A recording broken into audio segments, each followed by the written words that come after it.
क्या यह संसार वास्तव में है या सिर्फ एक स्वप्न? वशिष्ठ जी राम को बताते हैं कि जगत केवल मन की कल्पना का जाल है। न यह तर्क से मिटता है, न तीर्थ से, बल्कि केवल वास्तविक समझ से। लेकिन यही जानना कि बंधन क्या है, आपको तुरंत मुक्ति की ओर ले जा सकता है। उत्पत्ति प्रकरण, पहला सर्ग। केवल ज्ञान से ही आत्मा की मुक्ति होती है, कर्म और समाधि से नहीं। अज्ञात आत्मा ही स्वयं दृश्य की सृष्टि करता है इत्यादि का प्रतिपादन मुमुक्षु व्यवहार प्रकरण के अनंतर पूर्वोक्त साधनों से संपन्न अधिकारी के लिए तावद विचारेत प्राज्ञो यावद विश्रांति मात्मनि संप्रत्याय पुनर्नाशाम शांतिं तूर्य पदामि घाम। अर्थात बुद्धिमान पुरुष को तब तक विचार करना चाहिए जब तक कभी नष्ट न होने वाली सप्तम भूमि का प्राप्ति रूप तथा आत्मा में विश्रांति रूप शांति नहीं प्राप्त होती। इस प्रकार तत्व के साक्षात्कार पर्यंत विचार का कर्तव्य रूप से विधान किया है।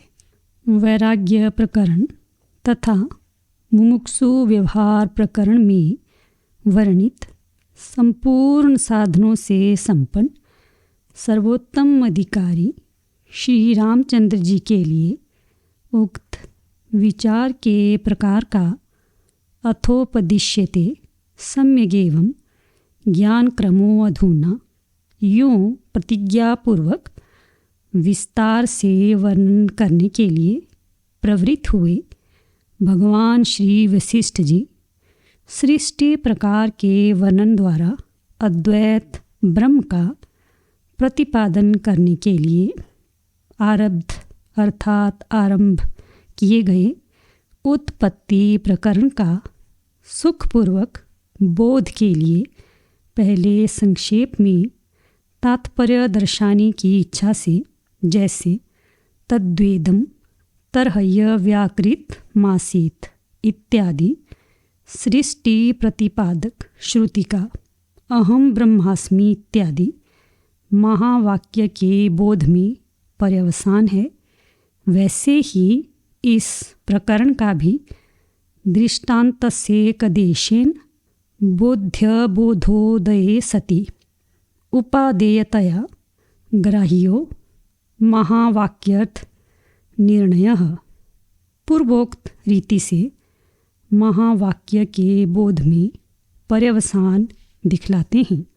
ब्रह्म ही जब अहम ब्रह्मास्मि इत्यादि महावाक्य से उत्पन्न अखंडाकार वृत्ति से अत्यंत प्रदीप्त आत्म प्रकाश द्वारा स्वतत्व का साक्षात्कार कर लेता है, तब वह अपनी वास्तविक नित्य मुक्त और पूर्ण स्वरूप से प्रकाशित होता है।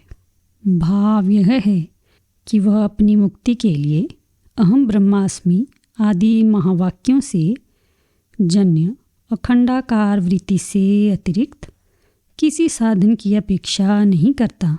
शंका, वो कैसे? समाधान, क्योंकि स्वप्न में विविध विचित्र पदार्थों की नाई यह देह, इंद्रिय आदि तथा आकाश आदि बंध रूप दृश्य प्रत्यगात्म भूत ब्रह्म में ही आविर्भूत होकर प्रकाशित होता है। जैसे स्वप्न बंध की निवृत्ति के लिए प्रबोध से अतिरिक्त साधन की अपेक्षा नहीं होती है, वैसे ही आत्म तत्व के साक्षात्कार के लिए महावाक्यजन्य अखंडाकार वृत्ति के अतिरिक्त साधन की अपेक्षा नहीं होती। यह भाव है। श्रुति भी है यद ब्रह्म विद्या सर्व भविष्यन्तो मनुष्या मन्यन्ते किमु तद ब्रह्मा वेद यस्मात् तत्सर्वं भवत्। अर्थात ब्रह्म विद्या से ब्रह्म श्री परमात्मा जिससे ज्ञात होता है वह ब्रह्म विद्या है, उससे हम सब हो जाएंगे, ऐसा मनुष्य मानते हैं। ब्रह्म ने क्या जाना जिससे कि वह सर्व हुआ, ऐसा प्रश्न कर उत्तर दिया है। ब्रह्म वा इदमग्र आसीत् तदात्मानमेवा वेदहम अस्मीति तस्मात् तत्व सर्वं भवत्। अर्थात यह ब्रह्म ही सृष्टि के पूर्व था, उसने अहम ब्रह्मास्मि यूँ अपने को जाना, उससे वह सर्व हो गया। इस श्रुति में ब्रह्म स्वयं स्वतत्व के बोध से बंधन शून्य और पूर्ण हो गया। इस कथन से ब्रह्म ही स्वतत्व बोध से पहले द्वैत प्रिय अप्रिय दर्शन परिच्छेद रूप बंध का अनुभव सा करता है। इससे बंध का मिथ्यात्व प्रत्यगात्मा का ब्रह्मत्व अति स्पष्ट रूप से ज्ञात होता है। जैसे वहाँ पर महावाक्य के अर्थ के उपपादक तन्नम रूपाभ्यामेव व्याक्रियत, अर्थात वह अव्याकृत आत्मा नाम और रूप से व्याकृत हुआ, अर्थात ऐसे व्यक्ति भाव को प्राप्त हुआ जिसमें नाम रूप विशेष के निश्चय की मर्यादा है।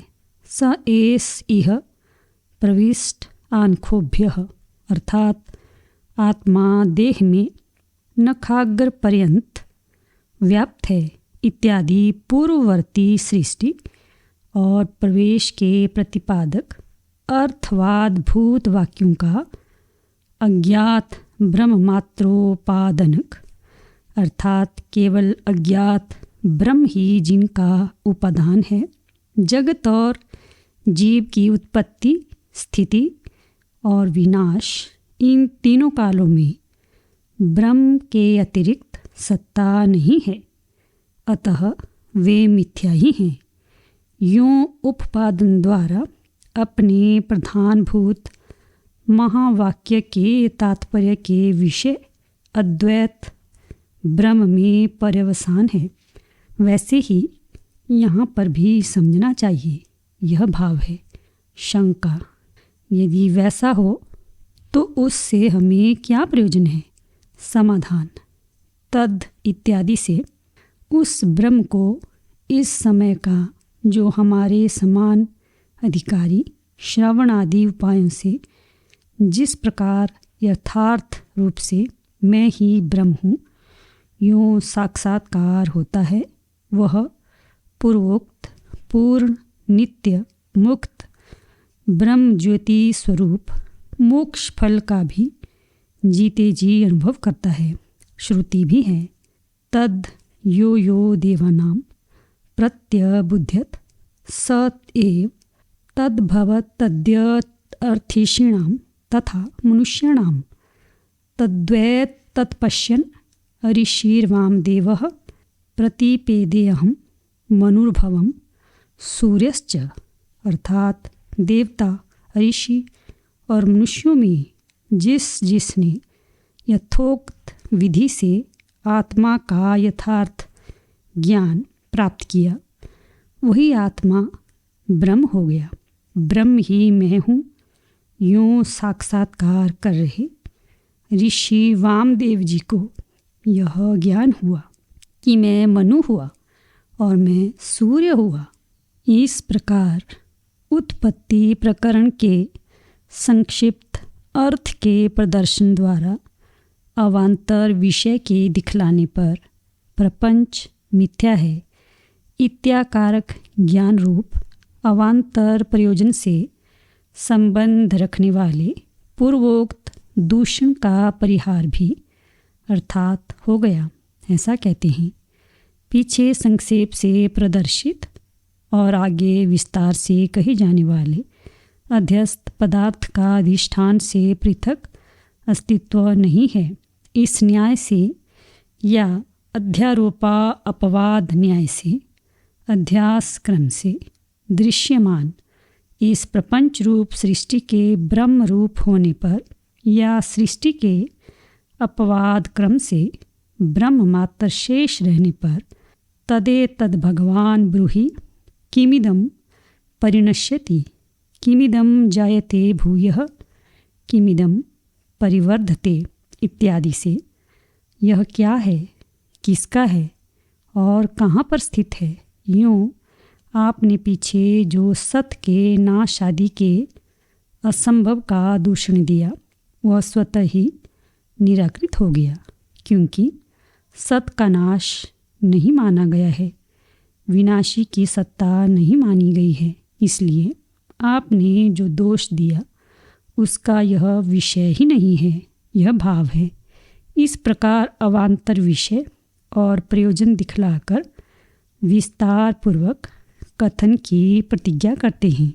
हे श्री राम जी, मैं पीछे संक्षेप से दिखलाए गए संपूर्ण पदार्थों को प्रमाणों और अनुभव के अनुसार, वस्तु के अनुसार और स्वभाव के अनुसार क्रमशः विस्तार पूर्वक कहता हूँ। आप सावधान होकर सुनिए।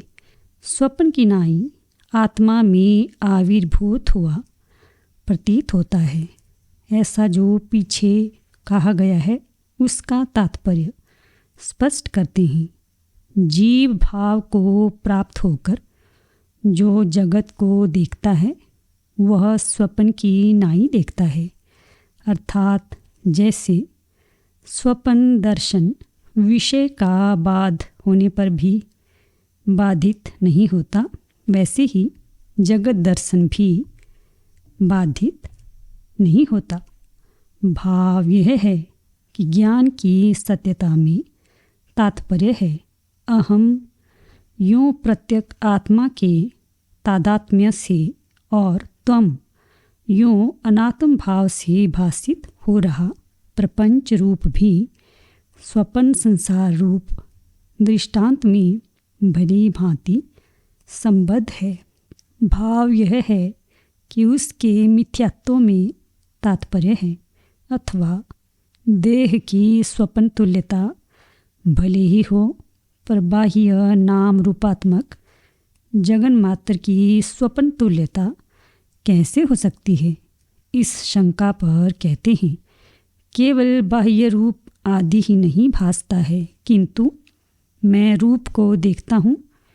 यूँ त्रिपुटीभूत अहम अर्थ से संवलित त्वमर्थ रूप प्रकाशित होता है और साक्षी मात्र जन्य होने से स्वप्न संसार दृष्टांत में दार्ष्टान्तिक होता ही है। अध्यस्त विषयक ज्ञान में सत्य पदार्थ विषय नहीं होता है। ब्रह्म में अध्यस्त का ही भान होता है और कुछ भी किसी तरह भासित नहीं होता।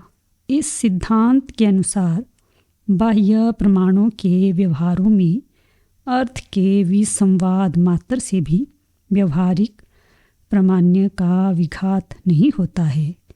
यह भाव है जिस प्रकरण में प्रायः मुमुक्षुओं के व्यवहार का वर्णन है, उसके अर्थात मुमुक्षु व्यवहार प्रकरण के अनंतर में इस उत्पत्ति प्रकरण का वर्णन करता हूँ।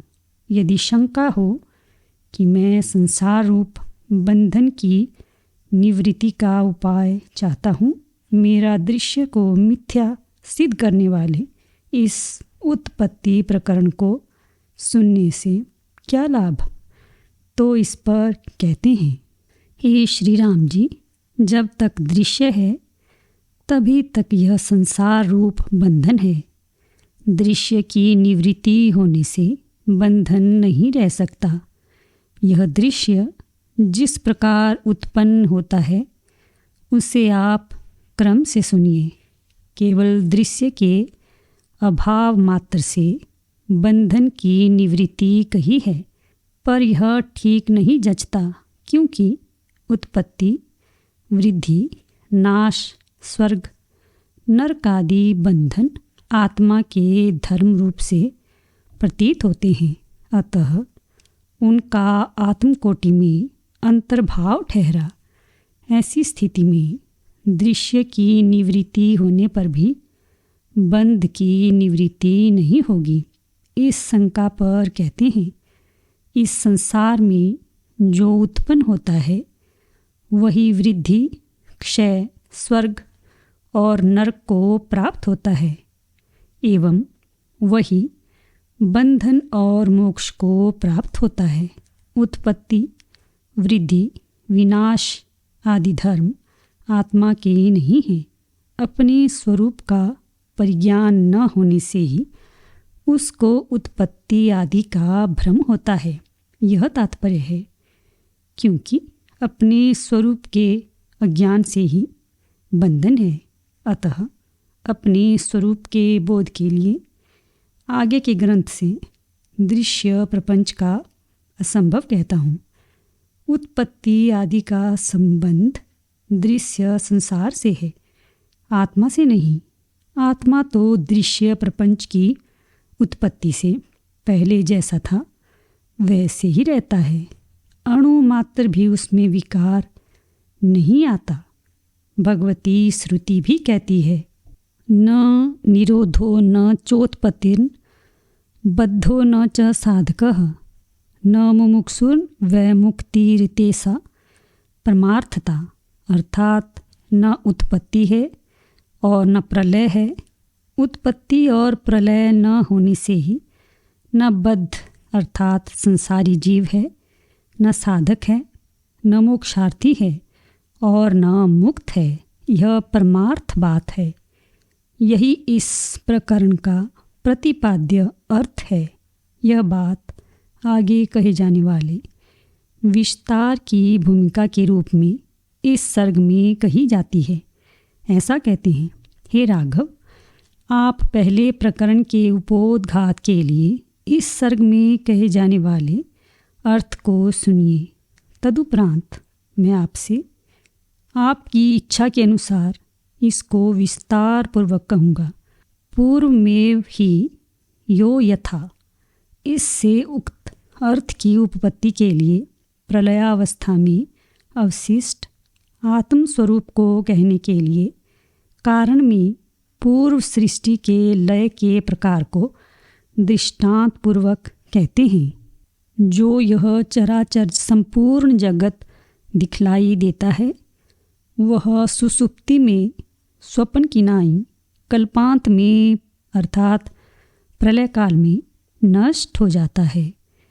तदुपरांत अमूर्त होने से, क्रिया रहित, परिच्छेद माप से शून्य होने से, अथाह असीम, निर्धर्मिक अर्थात धर्म रहित होने से, संज्ञा रहित और अज्ञान से आवृत होने से, अभिव्यक्ति से शून्य अथवा प्रपंच के संस्कार का आधार होने से अभिव्यक्ति से रहित केवल सत्य नामक ही कोई वस्तु शेष रहती है। वह रूप रहित होने से न तो तेज है और न प्रकाश रूप होने से तम ही है। विद्वानों ने व्यवहार के लिए उस सद्रूप सर्वव्यापक आत्मा के रित आत्मा पर ब्रह्म, सत्य इत्यादि अनेक नामों की कल्पना कर रखी है। अब सृष्टि के आरंभ में उसका मिथ्याभूत समष्टि जीव भाव कहते हैं। चैतन्य स्वभाव वही आत्मा अज्ञान से अन्य सा, जड़ सा अर्थात आकाश आदि के क्रम से उत्पन्न लिंग समष्टि रूप होकर उसमें प्रवेश करने से वही हूँ। इस अभिमान से उसकी नाई प्रतीत होता हुआ भावी जीव नाम से गर्हित बनाई गई जीवता को भ्रांति से प्राप्त सा होता है। इस प्रकार केवल ज्ञान शक्ति से होने वाली सृष्टि को कहकर अब क्रिया शक्ति से युक्त ज्ञान शक्ति से साध्य सृष्टि को कहते हैं। तदनंतर क्रिया शक्ति की प्रधानता से संपन्न, प्राण के धारण से चंचलता को प्राप्त हुआ, वह भौतिक लिंगात्मा संकल्प और विकल्प के मनन से जड़तावश मंद होकर मन बन जाता है। जैसे निश्चल आकार वाला समुद्र चंचल आकार वाले तरंग भाव को प्राप्त होता है, वैसे ही वह मन रूप बन जाने से अपने महान परमात्म भाव को भूलकर मन के संकल्प, विकल्प आदि धर्मों को अपने धर्म समझने लगता है।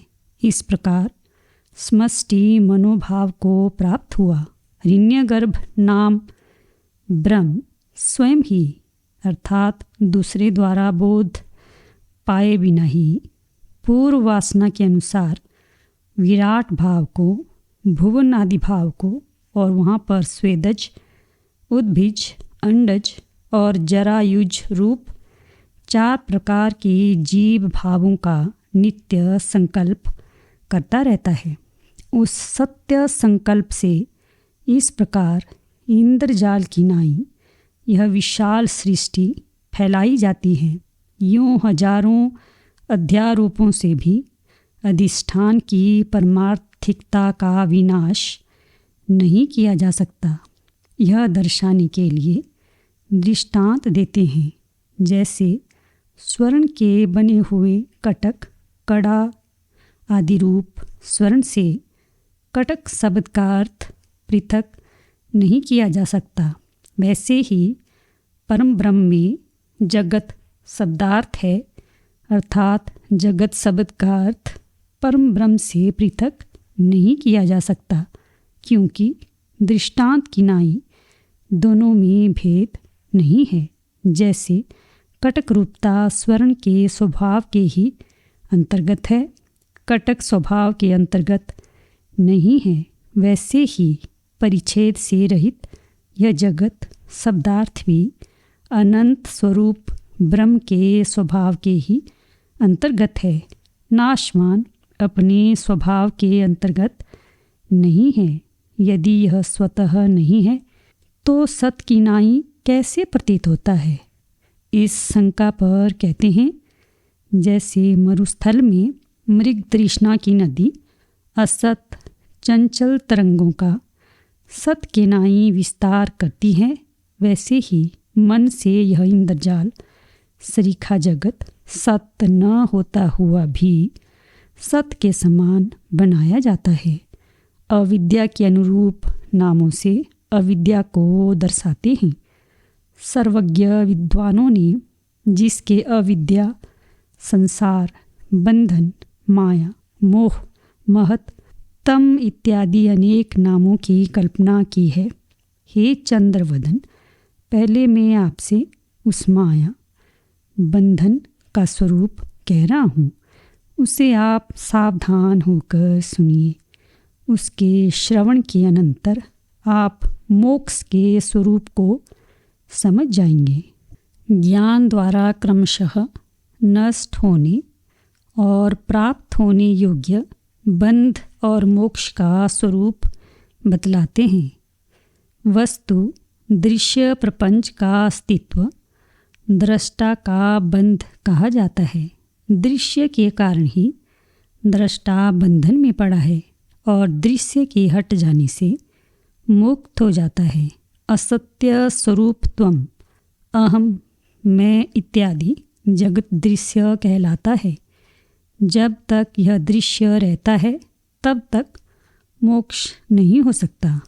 कोई शंका करे कि यदि दृश्य का अभाव ही मोक्ष है तो तत्काल में उपस्थित हुए दृश्य के यह नहीं है, यह नहीं है इत्यादि निराकरण से ही, रोग के निराकरण से आरोग्य की नाई मोक्ष सिद्ध हो जाएगा। उसके निराकरणार्थ तत्व ज्ञान प्राप्ति के लिए कष्ट उठाने की क्या आवश्यकता है? तो इस पर कहते हैं, यह दृश्य नहीं है, यह दृश्य नहीं है इत्यादि व्यर्थ प्रलापों से इसका विनाश नहीं होता, बल्कि संकल्प के हेतु यह दृश्य नहीं है इत्यादि प्रलापों से दृश्य रूप व्याधि बढ़ती है। भाव यह है कि दृश्य रहते यह दृश्य नहीं है, यह प्रलाप बाधित हो जाता है। अतः वह विद्यमान दृश्य के विरोधी अन्य दृश्य के उत्पादन संकल्प से उसके उत्पादन द्वारा पूर्व दृश्य का निराकरण रहता है, ऐसा कहना होगा। ऐसी परिस्थिति में एक दृश्य के निराकरण के लिए दो दृश्यों की उत्पत्ति हो जाने से दृश्य बढ़ता ही है। हे विचारशील पुरुषों, जगत दृश्य के विद्यमान रहते सैकड़ों तर्कों से और तीर्थ यात्रा तथा नियम आदि से भी दृश्य रूपी व्याधि की निवृत्ति नहीं होती। केवल इतना ही नहीं किंतु दूसरी दृश्य व्याधि प्राप्त हो जाती है। भाव यह है कि इस दृश्य रूपी व्याधि की अनादर से उपेक्षा नहीं करनी चाहिए, बल्कि विचार द्वारा इसका बाध करना चाहिए। और दूसरी बात यह भी है कि यदि दृश्य स्वतः सत्य माना जाए तो सत्य का बाध न होने से कभी भी मोक्ष नहीं हो सकेगा, ऐसा कहते हैं। यदि जगत की वास्तविक सत्ता है तो किसी के जगत की निवृत्ति नहीं होगी, क्योंकि असत पदार्थ की सत्ता नहीं होती और सत्य का अभाव ही नहीं होता। यह अकाट्य नियम है।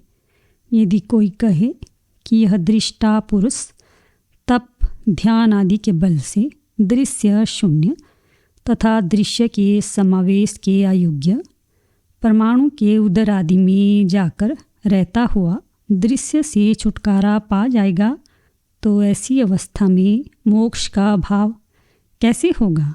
इस पर कहते हैं, आत्मा का तप आदि से भी परिज्ञान नहीं हो सकता। चिद्रूप आत्मा जिसको ज्ञात नहीं हुआ वह दृष्टा जहाँ कहीं भी परमाणु के मध्य में भी रहेगा, वहाँ परमाणु के उदर में भी उसको दृश्य की प्रतीति होगी ही। भाव यह है कि जिसको आत्म तत्व का परिज्ञान नहीं है वह जीव ही दृश्य का बीज है। परमाणु के उदर में भी भ्रांति से विशालता की प्रतीति में विरोध न होने से वहाँ पर भी उसके दृश्य रूप बंधन का निवारण नहीं हो सकता। उक्त का ही उपसंहार करते हैं। इसलिए दृश्य जगत है और उसका तप ध्यान और जप द्वारा जहाँ पर वह रहा वहीं पर उसे मिटा दिया और अन्य देश की प्राप्ति से उसका त्याग कर दिया। वह कथन बासी भात आदि के सड़े जल से तृप्ति करने की नहीं है। हे श्री रामचंद्र जी, यदि दृश्य रूप जगत है तो उसका परमाणु के भीतर और चैतन्य रूपी आदर्श में भी वैसा ही प्रतिबिंब पड़ता है। भाव यह है कि दृश्य रूप जगत जैसे विशाल प्रदेश में विद्यमान है, वैसे ही परमाणु में एवं चेतनात्मा में भी बिना संकोच के उसका प्रतिबिंब पड़ता है। दर्पण चाहे कहीं पर भी स्थित हो, उसमें जैसे पर्वत, समुद्र, पृथ्वी, नदी के जल का प्रतिबिंब पड़ता है, वैसे ही चैतन्य रूपी आदर्श में अर्थात आत्मा में भी पड़ता है। उसके अनंतर उस प्रतिबिंब में पुनः दुख प्राप्त होता है। जरा, मृत्यु और जन्म प्राप्त होते हैं। जैसे जागृत अवस्था में स्थूल तथा स्वप्न में सूक्ष्म भाव और अभाव का ग्रहण और सुसुप्ति में उनका त्याग होता है, वैसे ही यह अस्थिर संसार रहता है। ज्ञान की अपेक्षा न करने वाली निर्विकल्प समाधि से दृश्य के मार्जन की शंका कर कहते हैं, इस दृश्य जगत का मैंने परिमार्जन कर लिया और यहाँ पर मैं समाधि में स्थित हूँ। समाधि में संसार के स्मरण का यह कभी क्षय न होने वाला बीज है। भाव यह है कि जिसका स्मरण नहीं हुआ उसका मार्जन नहीं हो सकता और उसका स्मरण होने पर तो समाधि का ही भंग हो जाएगा। अतएव निर्विकल्प समाधि से भी दृश्य का मार्जन नहीं हो सकता, ऐसा कहते हैं। इस दृश्य प्रपंच के रहते निर्विकल्प समाधि नहीं हो सकती। निर्विकल्प समाधि होने पर ही तो चित्त के रहने पर चेतनता और चित्त का बाध होने पर तूर्य पद की उत्पत्ति होती है। दृश्य के रहते तो निर्विकल्प समाधि का अवसर ही कहाँ। समाधि भले ही हो फिर भी संसार की निवृत्ति नहीं हो सकती, ऐसा कहते हैं। जैसे सुषुप्ति के अर्थात गहरी नींद के पश्चात दुख में यह सारा जगत प्राप्त हो जाता है, वैसे ही समाधि के टूटने पर यह दुख में संपूर्ण जगत ज्यों का त्यों भासमान प्रत्यक आत्मा में प्राप्त हो जाता है।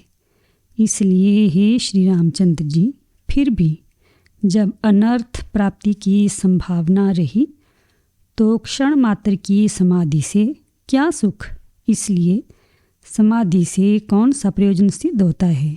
यदि निर्विकल्प समाधि में कभी अव्युत्थान को प्राप्त हो तो ज्ञान के बिना भी अक्षय सुख प्राप्त हो गया। यदि ऐसा कोई माने तो वह निर्मल पद को कभी क्षीण न होने वाली सुषुप्ति के तुल्य मानता है। उक्त अन्य के आशय का उत्तर देते हैं। इस मन रूप दृश्य के रहते समाधि में भले ही कोई कितना ही प्रयत्न क्यों न करे, फिर भी क्या उसे दृश्य प्राप्त नहीं होता? अवश्य प्राप्त होता है, क्योंकि जहाँ जहाँ इसका चित्त जाता है वहाँ वहाँ चित्त से उत्पन्न होने वाले जगत भ्रम का भी निवारण नहीं किया जा सकता।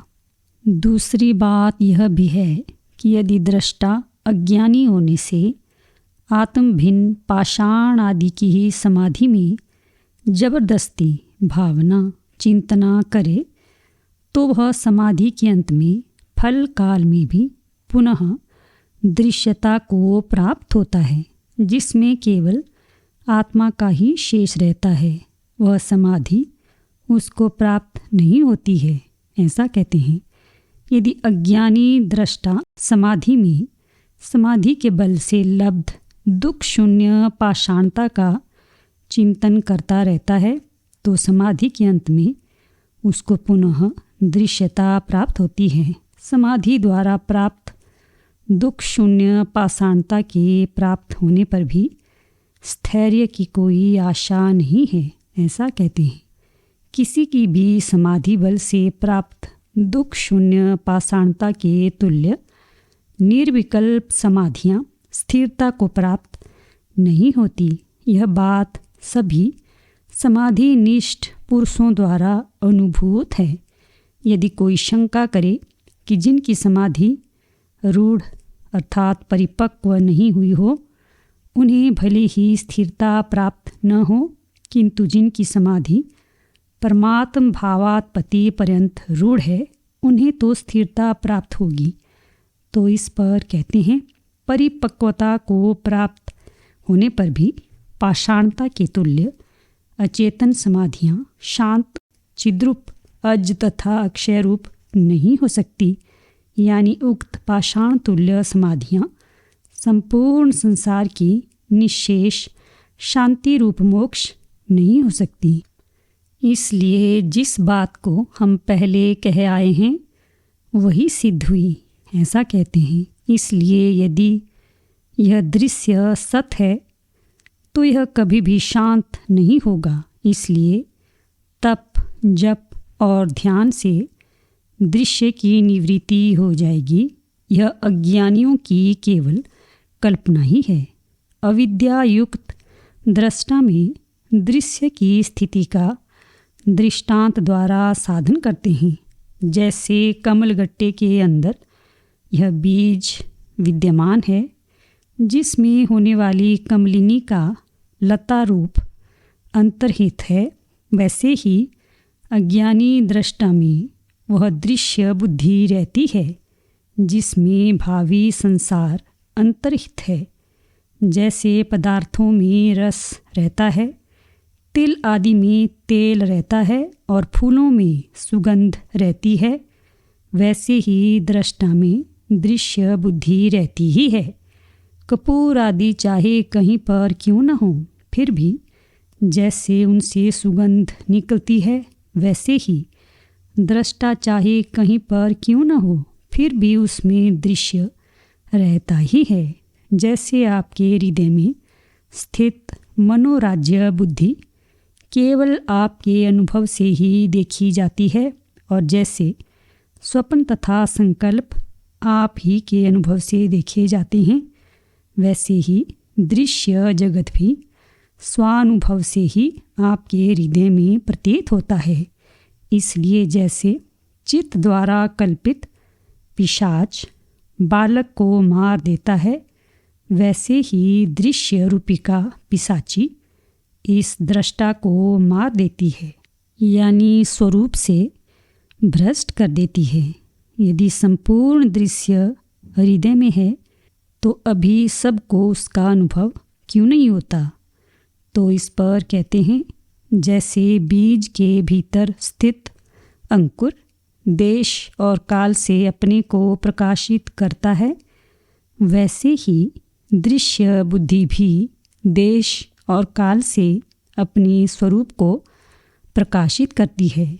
जैसे अचिंत्य कार्य वैचित्र्य शक्ति रूप चमत्कार बीज आदि के भीतर रहता ही है, वैसे ही चिन्ह मात्र स्वरूप आत्मा के ही उदर में चिद और अचित से संबद्ध अतीत अनागत जगत की सत्ता रहती है।